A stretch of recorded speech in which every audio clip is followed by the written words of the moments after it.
จะได้เนาะดอกไอ้ต้อมัน แม่ไปเที่ยวหาลูกแม่สวงนี่ พอดี แม่นุช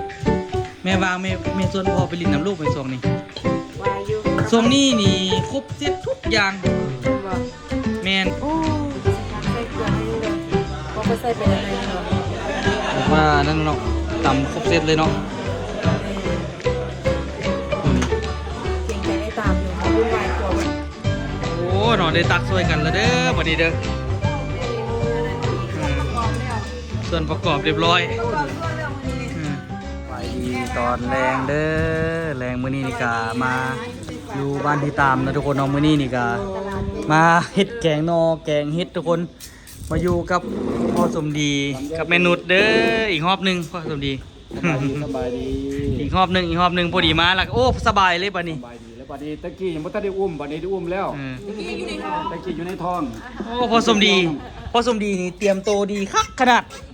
มีเก้าอี้ส่วนตัวมีอีก ไว้นี่คุณน่ะ มีเก้าอี้ส่วนตัวมีอย่างครบเซตเลยเนาะโอ้ยนั่นก็เลยที่บอก กำลังป้อนหลานกำลัง อัน พอสมดีเอาลำไยมาทุกคนบอกเลยว่าลำไยนี่เนื้อหลายแท้หลายว่าเพื่อนบอกว่าเป็นปีแรกเพื่อนว่าเด้ เนี่ยอยู่ปีแรก ปีแรกแต่ว่าลำไยออกดีขนาดเนาะ โอ้ได้มา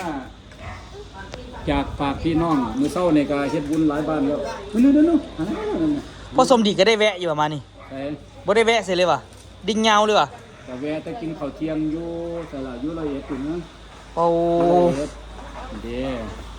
รถมาเทื่อแรกเด่นรถคันนี้แต่ว่ารถเก๋งนี่ไปเล่าวหลายเที่ยวแล้ว รถเก่งกันยังรักษาไว้อยู่แม่นบ่ ยังรักษา โอ้รถมูลรถมังก็รถคันนั้นแต่ว่ามารอบนี้เอ้าเปลี่ยนรถละ เห็นแล้ว อันนี้ใครเอามา รถนี้เพื่อสิไปล่องซ่านโดยเฉพาะ โอ้ยพอเอาไปอยู่รถคันนี้นี่นะแต่ว่ารถคันนั้นนี่บ่ปานใด โอ้ขนาดไม่นั่นยังใส่อยู่ อ๋อ เพราะรถเก๋ง ใส่ไปทำงานตี อันนั้นไปหน้าขนาด ไปนะธรรมดาเอารถอันนี้ที่ไปนะ บ่ โอ้ยว่าคือว่าเลยเนาะนาบ้านเพิ่นกับนาบ้านเฮามันต่างกัน อันนั้นไปหน้ามันมีคอก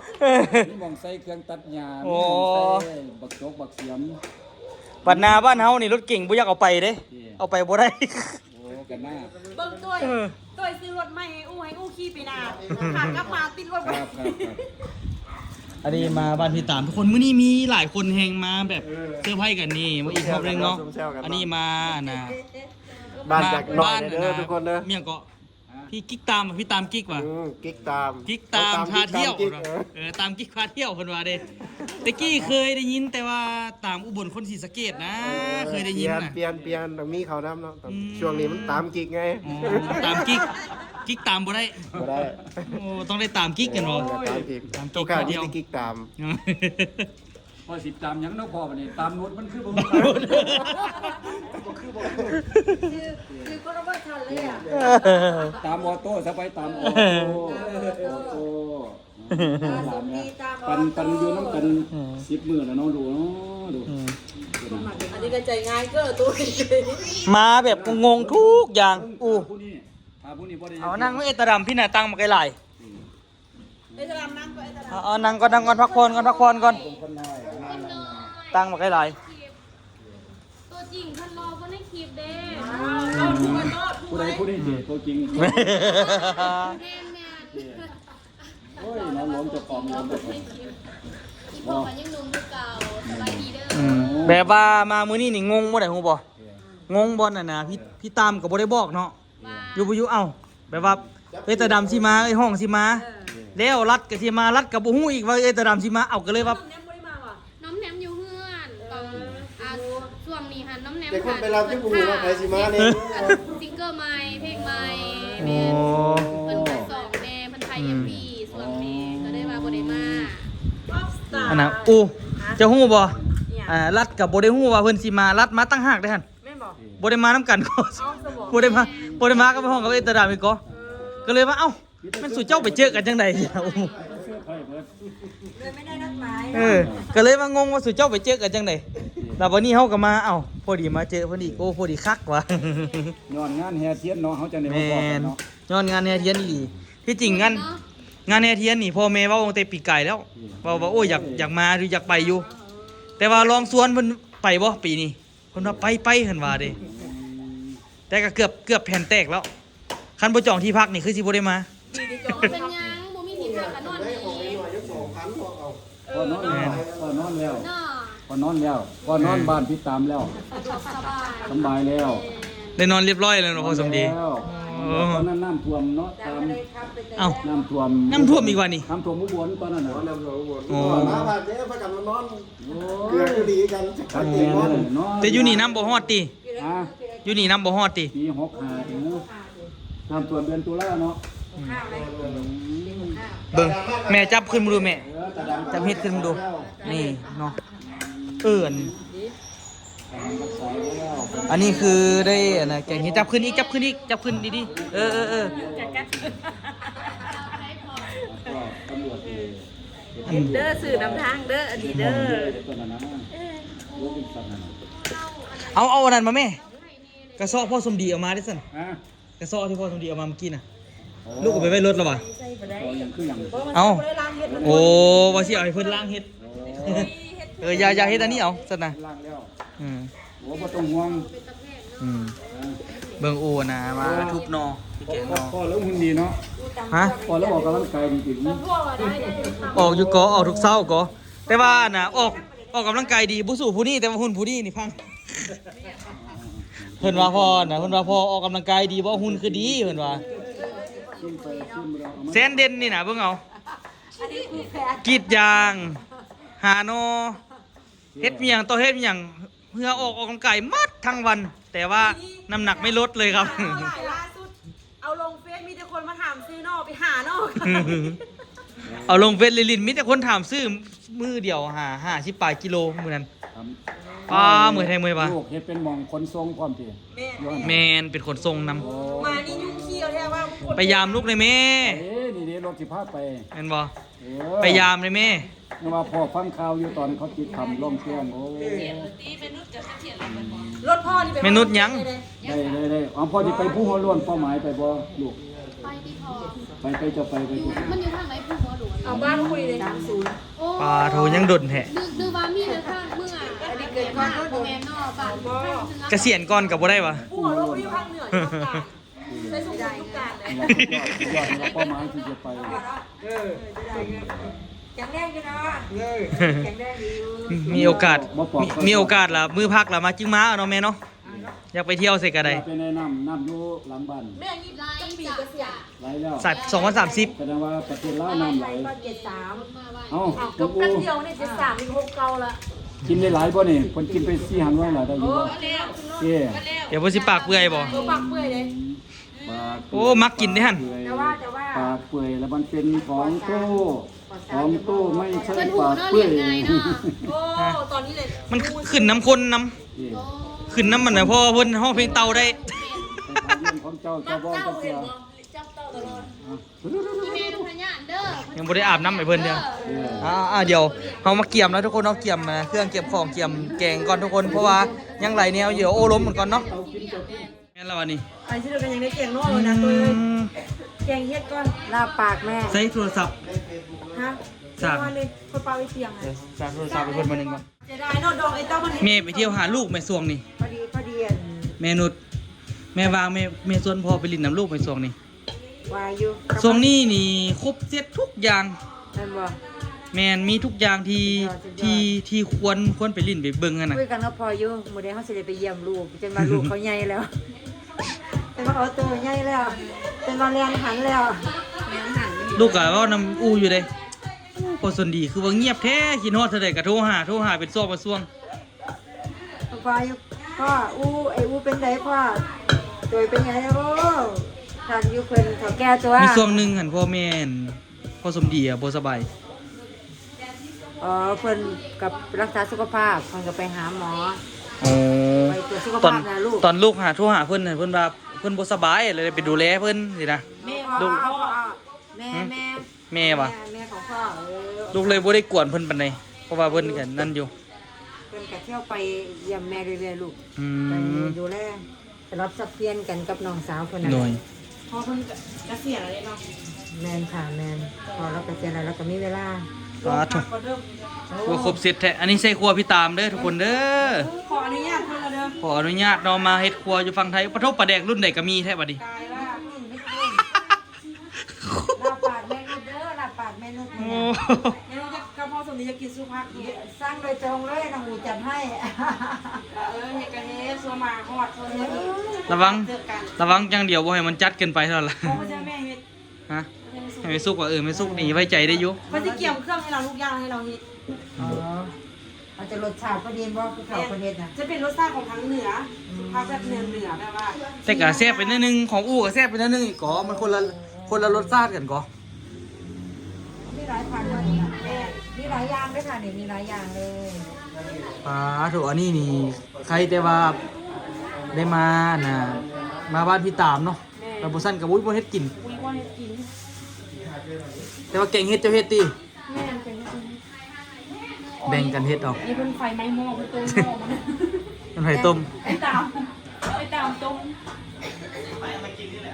อยากต้มมันต้มลวกผักออกมาเผามัน นั่นอย่างนี้ แหนม แหนมยังลูก นั่นอย่าง ทอด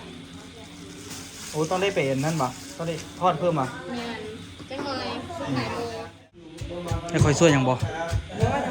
แล้วหรือว่าแกง แล้วแกงเห็ดกับเครื่องสภาพเกี่ยม มันเฮ็ดรวมเลยป่ะ เพราะเกี่ยมคนโน้นนะคะจะติดทุกเจ้าไฟนะคะเสางานแม่ผมมั่นใจว่าสุด มึงดูก่อนสิมึงดูเฮ้ยลิ้นทองอยู่หรอก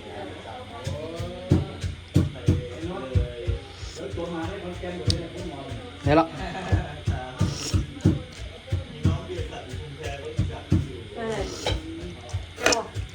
หรือว่าต้องเพิ่มเกลือไปได้ เพิ่มเกลือ เพิ่มเกลือวะ จางเกลือนิดนึง ลูกมันโอเคไหม่อุ่นให้ลูกกินนะ อันไม่เอาตัดสวยป่ะ ดมมึงก่อน เอาเบิ่งกันลูกเบิ่งก่อน เดี๋ยวดูมื้อนี้เนาะเฮามาเฮ็ดแนวอยู่แนวกินกัน เพราะว่ามันก็แกงนอนะทุกคนเนาะ ถ้ามีโอกาสดีทุกคนได้เจอ มาไทยยังได้มาไทยคลิปแกงนออยู่งึดขนาด ตอนว่าที่บอกเสาเด้อเว้าเรื่องแกงโน่นี่เสาเว้าเด้อว่าเด้ผู้ชายมันได้แกงอีกเจ้า ฟ้าวละได้เล็งแล้วเพราะว่าคำละหลายคนก็เริ่มหิวละ ส่งดีอีหลีมีคู่กับย่ามานำบ่ซันตายแล้ว ตายคักอีหลี วันนี้สนิทกัน คันว่าลูกมันใหญ่ซ้ำไทเกอร์นี่ข่อยพามาได้อยู่ แต่ว่าโชคดีมีคู่กับย่ามานำ รัดได้เป็นยังไงเป็นยังไงย้ำไดฮะ โอ้ยังโดนแหละ ป้าสิโดนสำเด อีก3-4 ปีซะ ป้ากับโพด เข้าสี่ ไอ้คำแสงได้ป่ะนี่ เดี๋ยว30 หน่วยไอ้คำแสงนี่โบซิกับเกือบแล้วนี่ไอ้คำแสงนะเป็นบอเราเกิดปีเท่าไหร่เก้าเท่าไหร่ 8 ไอ้แสงนะ ประมาณ7-8 ว่ะเอากับซ้ำๆหมดตัวสัก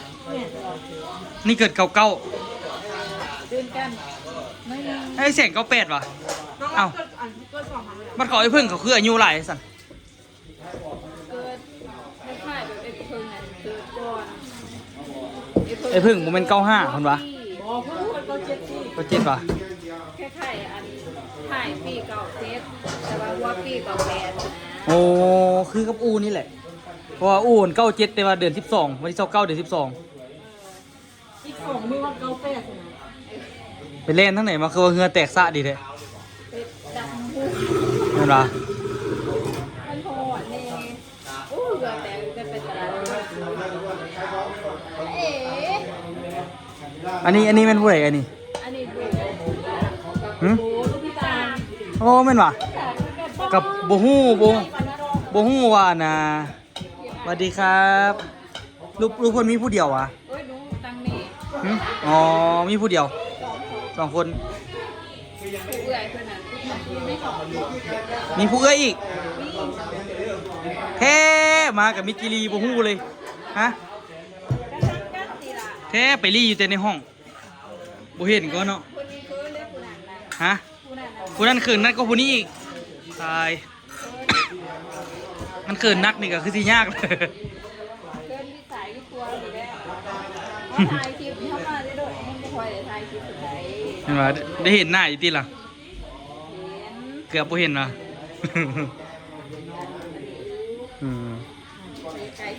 คือว่าอะไรเพิ่นขี้อายว่าซั่นซะอันนี้จะใส่เพิ่มหรอเปล่าอู อย่าง มาค่อยซีมให้ เปิดไฟก่อนแม่ บ่เปิดก็ได้พอละ เปิดไฟก่อน บ่เปิดก็ได้มีแต่อันนี้นี่เป็นตาเปิดนะเปิดแล้วเนาะ เสื้อลายบ่ดิ อย่าใส่รถเอาอันนั้นมาเพราะว่ามันก็เอาน้ำมันคือเป็นสีนี้มันเอาอูเนาะ ฮะ น้ำมันคือเป็นสีส้มวะแกงเฮ็ดรวมเลยทุกคนเลย มันมีเฮ็ดน้ำมากอันนี้ แม่นปะ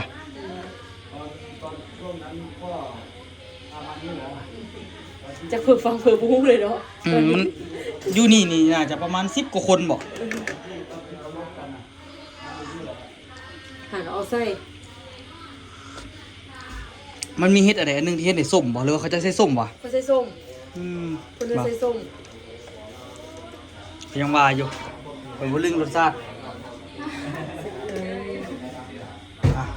เดี๋ยวลุยเลยหลายเมนูแฮงวันนี้เดี๋ยวปลาแดกบ่แม่นน่ะนะปลาแดกบ้านเฮาเนาะปลาแดกขวดเลยทุกคนเพราะว่าได้เล็งมือนิดนึงหลายคนเนาะวันนี้เดี๋ยวค่อยปิดกล้องให้จังหวะนี้โอ้โหดอกว่าเท่ได้หมอกเป็นไง จะพ่งกับอันแป้งนัวอันไอตามนี่นะ ประหยัดใส่ป่ะตายเจ้าหน้าพวกเขาเราเป็นหน่วยเป็นเงินได้ตามนี่เพราะว่าเป็นงัวหน่อยพูด นี่โอ้มันต้องเน้นนะพี่ เออ แกงเห็ดแกงนอนะทุกคนเนาะหลายคนวันนี้ได้กินน้ำกันเดี๋ยวตัวกะที่เก็บสดเล็กๆหน่อยๆเนาะสู่ทุกคนเนาะ เด้อนุรัตกะพากันเฮ็ดคลิปอยู่เนาะสวยๆกับเฮ็ดคลิปมื้อนี้สวยๆกับเฮ็ดคลิปบ่สวยๆกับแต่งกิน ลาเตรียมซุปผัก คือหยังไม่จัดเด้อพุ่นน่ะบ่คำฮู้น่ะ ซุปผักใส่เกลือหน่อยนึงเด้อ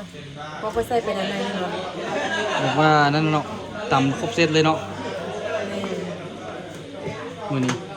เกรงใจไอ้ตามอยู่มาวุ่นวายกลัวเวลาแล้วว่า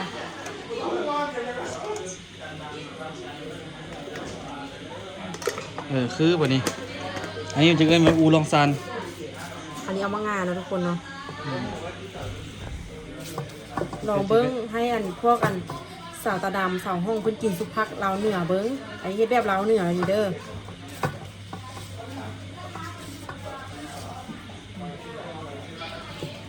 จะใส่น้ำปลายัดหนึงบ่ ใส่ได้นึงบ่ย่ามันเค็มเลยค่อยใส่ เอาใส่ยัดแล้วบ่ต้องใส่เทื่อ เนาะซีมันก่อนก็มัน ซีมันก่อนแล้วจึงว่า มา อย่างที่เปื่อยมัน อ่ะ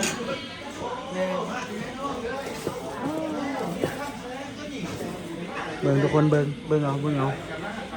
าถ้าขามีคำแสงอยู่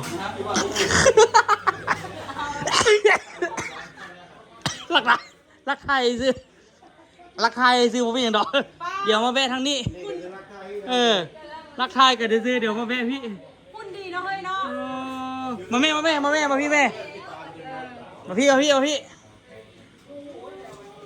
่นดีเนาะเฮ้ย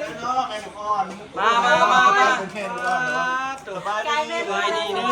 โอ้ยเข้าหากันบ่ได้เด้อพ่อ คือบุบบับบ่ได้ปานนี้นี่ โอ้ยฟาวได้ค่อยน่ะแป้งกินพันดีเซิร์ฟได้ดีนะ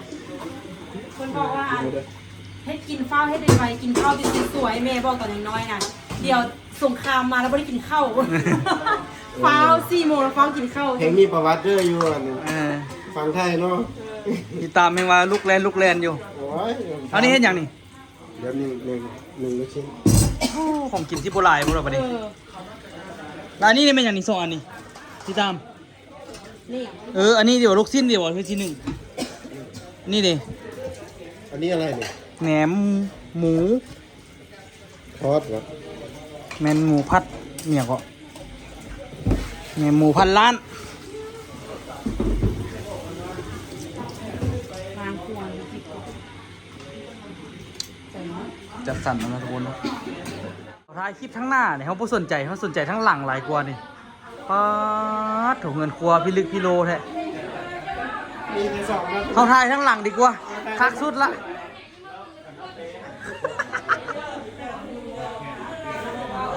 แต่ยักหัวกัน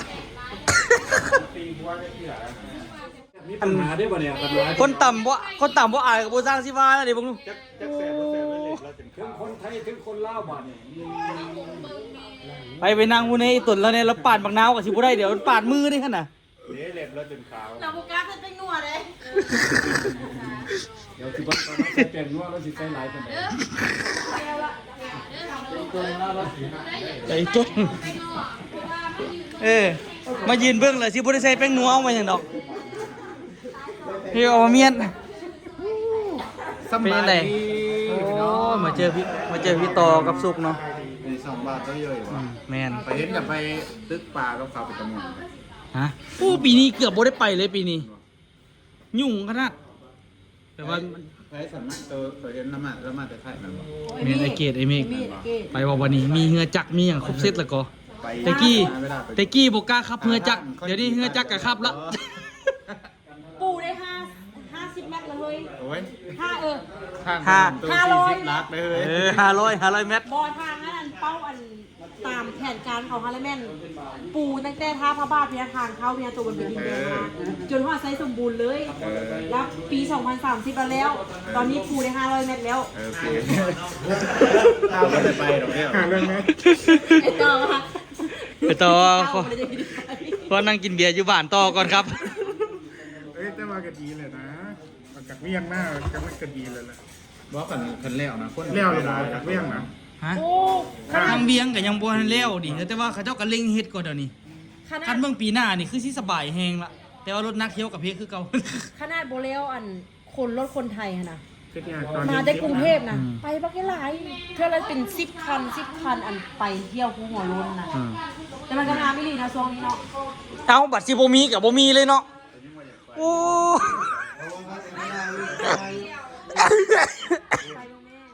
อยากหมด มันมือนี่กูมึงที่กูไปมันตัดได้เป็น ยังว่าบัตรสิบ่มีก็บ่มีจังหน่อย ก็ยืนให้ก่อน โอ้โหยเนาะ แบบมันดังแห้งอ่ะแบบคือจังวิญญาณเอาสีหลุดออก เราอยากเต้นน้ำเขา หัวมันสั่นเลยมันดังแห้งโหดนะตู้อะ แม่นหยังดังแฮง ตู้ อยู่ไส ตู้ ของเงี้ย ของเงานะอายุงานโทรมาแหละงานแค่เที่ยง มาห้องนี้มื้อใดกลับ วันที่ที่6 เอาเป็นนั่นกลับแท้ อยู่วันที่ โอ้ไปกรุงเทพต่ออีก เที่ยวไปกรุงเทพคณะไปว่าเฮ้ยไปว่าไปเที่ยวกรุงเทพ เสียดายตอนตะกี้เอารถจักรเข้าได้เดี๋ยวนี้เขาบ่ให้เข้าเลยเว้ย เนาะตอนหนักขึ้นสิครับเนาะ ช่วงก่อนนี่ไปถามเขาอันเฮ็ดอยากมีวิธีสิเอารถจักรเข้าได้เขาจะว่าเดี๋ยวนี้เขาปิดแล้วเรื่องนี้ อุตส่าห์ว่า250 250เป็นนะ อุตส่าห์ว่าคันเขาเจ้าให้เข้าน่ะสิออกรถใหม่พุ่นน่ะขายรถคันเก่าแล้วสิออกรถคันใหม่แล้วสิเข้าโอ้คันเข้าได้นี่แจ่มเลย ชื่อเดซอนเทสนะ คิดอยู่แต่ว่า ถามสบายเลย มันบ่ได้แล้วว่าก็200,000ก็พออยากให้อยู่ได้เนาะ ที่จริงฮันเลยฮันอยากมาถ่ายคลิปทางไต้ที่หลายก่อนอยากไปแถวสารวันไปโซนเผ่าไปอันเดียวนะ มักได้เลยนะ อยากขึ้นไปตั้งส้นเขาอ่ะ แล้วแต่ว่ามันต้นเผา บอกก็ชนเผ่าอันนั้นกับคนเห็นหลายอะไรอย่างนี้ชนเผ่าทำพีเดอันชนเผ่ามงมันก็แบบมันเป็นธรรมดานะ ต้องไปเท้าอันปากซ่องกระไรคาราวันกระไร อยากไปแถวแบบตะโอ้ยอันเดียวไปมาแล้ว ไปแล้วกับองกา ไปเที่ยงเข้าหา ไปจะไปสักนึงกลับตี เราก็ได้ไปแบบเลือก เข้าหมู่บ้านก่อนเลยนะไปกินข้าวไปนอนของเขาบุนะ เนี่ยเห็นแบบมันนอนเลยมันว่างโฆษณาอันบอกเขาสอบว่าเดี๋ยวถึง เอาวางมาเดือนสนะ ปล่อยเลย ปล่อยมันแต่มันอีกขึ้นมาอีกเท่ากับเขา ลองปล่อยละไม่เดี๋ยวมันขึ้นให้ ร้ายกว่าอีก ป้าบุคือกันสนะ แต่กี้อะนะ มันเศร้า เอาปิดก่อนนะโอ้หนอได้ตักสวยกันแล้วเด้อบัดนี้เด้อ แล้วเอาไปอันนั้นส่วนประกอบแล้ว ส่วนประกอบเรียบร้อย ประกอบส่วนแล้วมื้อนี้ คือเหี่ยวพอสมดี ครับเนี่ยนะพอผิดหวังเลยบ่เนี่ยอุตส่าห์มาขี่รถมา400 โอ้โหเรามากินแกงเฮ็ดเด้อ โอ้ยได้ยินว่าพี่น้องลาวสิมาแจงสู้กิน โอ้ยเนาะ เอาฮอดบักพริกมาจากชุมแพพุ่นเนาะ แม่นว่ะ เอาบักพริกมาจากชุมแพพุ่นเด้อเนี่ย มื้อหน้าอยู่เว้านำพ่อแม่อยู่สิชวนพ่อแม่ไปเที่ยวหาพ่อ สี่จาน เที่ยวใส่ เที่ยวซุมแพ โอ้ไปเลยไปเลย อยากไปเที่ยวคือไปเมื่อกี้นี่น่ะ ไปเลยไปเลย พ่อนำพ่อนำแม่อยู่โอ้มื้อหน้าสิพาไปลินนำพ่อสมดีเด้อว่ะ เดี๋ยวให้รถมดงวดดิ สบายเลยบัดนี้ โอ้โหเหลือจักงวดบ่เหลือจักงวด ว่าสิให้น้องอูถึกแล้วมันที่1ให้โอนไปให้พ่อจัก200,000พ่อเนาะ โอ้ยคันทึกกันนะพ่อเอ้ย คันว่าถึกรางวัลที่1ประเทศเรา400ล้านน่ะบ่พอเฮ้อ เอ้ย แต่ว่าคันทึกอยู่ไทยใครอยู่ กระถึกอยู่ไทยใครดู เอากระทั่งพ่อก็จะได้เปลี่ยนเป็นอาชีพไปหาปูบักน้าวขายแถวบ้าน บ่ต้องเป็นเปลี่ยนมาพรถึกเหรอเฮ้อลูก เอ้ย จะคือเห็นบ่ เพราะว่ารางวัลที่1 6ล้านพ่อนี่คืออยู่ อืม ซื้อยังไงก็บ่ถือจ้าเดียว ถือทราบป่ะนี่จะไหนมันก็ต้องถือกันละ อันนี้เป็นโอ้เป็นเห็ดล้วน แมนอยู่เพิ่นใส่ส้มน้ำเนาะ คือส้มมีส้มมีส้ม ครบเซตเป็นบ่มื้อนี้อบอุ่นแฮงมื้อนี้อบอุ่นจุดอบเอาคือเขาเจ้าว่า หอมกันเนาะ อบอุ่นเนาะทุกคนเนาะหลายคนเนาะมื้อนี้หลายเมนูไอ้ห้องกลับมากด อยู่ใส่ผักติ้ววาสนาปากเจ้าบ่นี่ได้กินเห็ดแล้วก็คือปล่อยอีเมลเนาะ เขาเจ้าเอิ้นเฮ็ดหยังพอสมดีอันนี้เฮ็ดรวมเนาะมีหลายเฮ็ดพุ่นเนาะ เนี่ยเห็ดยังไงเนี่ยเห็ดละโงกเห็ดร่วมเจ วางลงเลย เห็ดร่วมดิ นี่แม่สุกยังวาดฝันว่าจะกินเฮ็ดละโงกอยู่นี่ แต่ว่าบ่มีอยู่บ่อยู่อุบล เห็นก็เอานิดสิว่าน้องบูว่าเฮาสิเอาหมอหยังมาพอซั่นคนบ่เห็นแล้ว จัดสรรแล้วทุกคนเน้องมื้อนี้จัดสรรละแต่ว่าแยกกันล้มกันคุยกันมันก็มีความสุขมันก็ม่วนได้อยู่นะทุกคนเดี๋ยวจักหน่อยมาหากินข้าวนํกันเนาะแล้วก็พอสิไปส่งพ่อแม่ไปนอนแล้วเฮาก็สิมานั่งเล่นต่อในนึงแล้วก็เฮาก็สิกลับไปนอนด้วยกันมื้อนี้เนาะไปเดี๋ยวเฮาอ่ะนะ กินแล้วบัดนี้ เดี๋ยวเฮาจะมานั่งเล่นเนาะนั่งกินข้าวนํกัน เบิ่งมื้อนี้มากินมาถ่ายเก็บภาพตอนท้ายเนาะปาดโต เอาบักลำไยมา เบิ่งทางนี้ปูถือว่าสุภักได้ขายดีอยู่เด้มื้อนี้นี่นะ เอาลำไยมาซิม เออเป็นตาเฮ็ดอยู่เนาะขอยบอกแล้ว อันนี้ให้สูตรไม่ยากด้วยนี่นะ ขนาดเฮ็ดน้อยๆบ่แต่ว่าแซ่บอยู่มื้อ อัน นี้ นี้ แซ่ ให้ บอ สู ยู่ ตรไม่ยากเลยนี่ อืม อะไรเนาะ เพราะว่าตัวย่อยบอก บ่ ว่า ได้กินข้าวอิ่มแล้วตาดำเตี่ยตาดำบ่ทัน สูตรไม่ยาก มัน แซ่ ตา บ เราสูตรกว่านี้ ถือว่าเอาฝนตกว่ะแม่นได้นี่ ฝนตก เห็นบ่ บ่ได้ยากแล้ว โอเคอยู่เนาะพอสมดีเนาะ ฮะ โอเคอยู่เนาะอาหารเนาะ แต่ว่ารู้สึกว่าพ่อกินข้าวไป2ถุงแล้วมันคักเตือนเนี่ยครับบ่นี่2ถุงแล้ว ของแท้อยู่เนาะ เรื่องคือเจอลูกค้าดู เออสุภักแบบทั้งเหนืออันนี้คันสุภาพแบบกันทางอันท้องอูแล้วสิใส่ปลาแดก หอมขิงหอมยังพ่นเอาเพิ่นใส่นั่นบ่ได้ใส่หมักแข็งเลยพ่อ ไม่เคยได้มาแค่นี้ มันบ่ได้บ่แม่หมักแข็งหมักแข็ง แค่นี้ต้องใช้เป็นอ้อเป็นอ้อเป็นแกม มื้อหน้าพาไปกินข้าวเสียงเมี่ยงเอาถึงสิแซ่บ แม่เราว่า มาหยัง น้องรักเอาลำไย น้ำแอร์วะ เอาลำไยมายายรอยาย จะมานั่งถึกเลย ลำไยมายายพี่น้องเอ้ย ป๊าดโถลำไย พุ่นน่ะ ใส่รถเดี๋ยวใส่ถุงเขากินน้ำรถ แซ่บเด้ลำไยเพิ่นน่ะ เนื้อบอกไก่ลาย ลำไยบ้านตั้งรามเมืองคณะสมบูรณ์ ลำไยพ่อสมดี พ่อขึ้นมือเช้านี่เอาเรือไปตัดเลยยุ่งเลยหมดแดง ใส่คือว่าไปออกกำลังกายกันยังบ่ทันเปลี่ยนสุดเถอะ เอาตัดอันนี้แล้ววันนี้เราเฝ้าไปครับแม่แม่ไปประกอบพิธีวันเฉลิมพระชนมพรรษาพระเจ้าแผ่นดินวันนี้ครับเป็นจังไดเฮาสิเอาหยังไปฝากเพิ่นล่ะเอานี่ล่ะของอยู่บ้านเฮาเนาะ ตัดเลยเห็นบ่ ตัดเลยปานนั้นยังเอาลงมาบ่บนอยู่เฝ้า อ๋อ เพราะว่ามันแดงหลาย ไปบอกไก่ลายเลยนี่กินกันหลายคนนะมึง ชิมเด้อไอ้ต่อชิมเด้อไอ้ต่อ ครับอยู่ถ่ายรูปละอัดกรอบไปจักอันเนาะ น้องรัดกา หลายคนมื้อนี้ ไปให้ไอ้แสงเนี่ย เออ ดูเรื่องจะได้ตีตนนะผมไปไม่ เออ ทุ่มไปรัดคุณเขาให้ไอ้แสงนี่เนาะ แล้วมากินข้าว มาฝาก แล้วมากินข้าวกับบ่แซ่บบ่ซั่นกินข้าวบ่ค่อยได้กินฮอดผัวครับอืม บุคคลเนี่ย เที่ยว ทุนในสามโล เนี่ยที่เอาเข้าเขาปากไปเลยน้ำตาไหลอยู่ครับ ไม่บอก ให้แต่พ่อแต่แม่ผัวดิ